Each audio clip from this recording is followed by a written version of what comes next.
সিরাজগঞ্জের উল্লাপাড়ায় একটি কবরস্থান থেকে ৮টি কঙ্কাল চুরির ঘটনা ঘটেছে। এই ঘটনায় এলাকায় ব্যাপক চাঞ্চল্যের সৃষ্টি হয়েছে। মৃত স্বজনরা শেষ অংশ হারিয়ে ক্ষোভ প্রকাশ করছেন এবং জড়িতদের দ্রুত গ্রেপ্তার ও বিচারের দাবি জানিয়েছেন।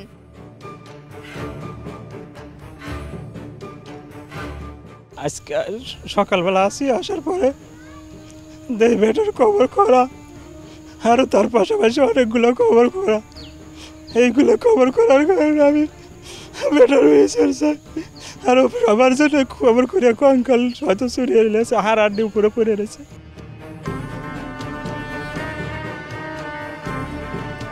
মাইয়া যখন মারা যায় খুব শোক প্রকাশ করে তাকে দাফন করা হয়। দাফন করার পর তার কবর জিয়ারত করা হয়। তারপর আসে তার দোষে দোয়া দৌড় করা হয়, বরং লোকজন তার দোষে সেবা যত্ন করার দৃষ্টি করা হয়। তো সেই নাচ যদি কঙ্কাল চুরি হয়ে যায় তো বড় দুঃখের বিষয়। ওয়ালটন এখন দেশের সীমানা পেরিয়ে পৌঁছে গিয়েছে 50টিরও বেশি দেশে। ওয়ালটন, ঘরে ঘরে বিশ্বজুড়ে। কতক জিয়ারত করবার লেগে আসিল, আইসা দেহে কবর খরা। তখন তারা দেখলো যে কবরের উপরে হাড় হড্ডি পড়িয়া আছে এবং একজন আমার গ্রামেরই সে মাথাল উল্টো দেখলো যে কবরের ভিতরে কিছু নাই। এই কবরস্থানে ৮টা লাশ চুরি হয়ে গেছে। আমি আবার বিশ্বাস না করে এখন নিজ চোখে দেখতে আসছি আসলে যে ঘটনাটা সত্যি।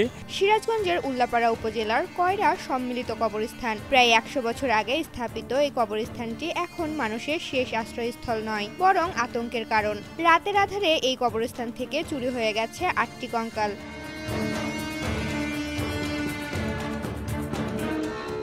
ঘটনার সূত্রপাত শুক্রবার সকালে, যখন স্থানীয়রা কবর জিয়ারত করতে এসে দেখতে পান কয়েকটি কবর খোঁড়া, পাশে পড়ে আছে হাড়গোড় এবং মানুষের পায়ের চিহ্ন। পরে বাঁশ সরিয়ে দেখা যায় ভিতরে কঙ্কাল উধাও। খবরটি মুহূর্তে ছড়িয়ে পড়লে দূর দূরান্ত থেকে মানুষ ছুটে আসেন নিজেদের স্বজনের কবর দেখতে।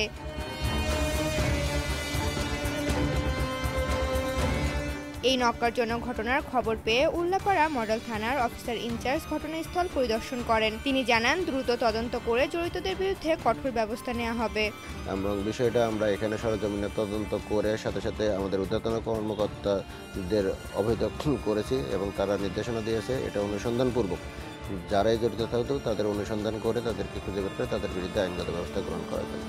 প্রিয়জনদের শেষ আশ্রয়স্থল রক্ষা এবং এমন জঘন্য ঘটনার পুনরাবৃত্তি ঠেকাতে কঙ্কাল চোরদের দ্রুত গ্রেপ্তার ও বিচারের মুখোমুখি করার জোর দাবি জানিয়েছেন স্থানীয় ও স্বজনরা।